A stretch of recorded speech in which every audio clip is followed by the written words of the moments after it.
શું તમે વિચારી શકો છો કે પુરુષ પ્રધાન સમાજનું સૌથી વાહિયાત અને સૌથી ખરાબ ઉદાહરણ શું હોઈ શકે?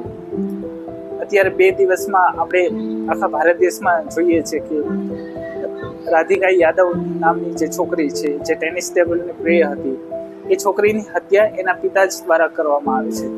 કારણ શું હતું?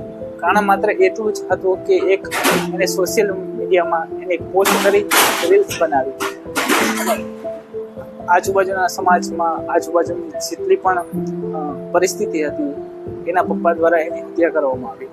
તો એવું થયું કે જ્યારે પણ એના પપ્પા દ્વારા એની હત્યા કરવામાં આવી ત્યારે આ જે હત્યા છે એ માત્ર એક ક્રાઇમ નહીં, એક ગુનો નહીં, પણ એક સમાજની એક માનસિકતા દર્શાવે છે કે હજી પણ આપણા સમાજમાં કેટલી અજાગૃતતા છે. આપણે હજી સ્ત્રીને લઈને કેટલા પછાત છીએ. અત્યારે આપણા ભારત દેશમાં આટલા બધા કાનૂન કાયદા હોવા છતાં, આટલી ફ્રીડમ હોવા છતાં પણ હજી પણ આવી સમાજની માનસિકતા જોવા મળે છે અને આને આપણે બદલવાની ખૂબ જ આવશ્યકતા છે. ધન્યવાદ.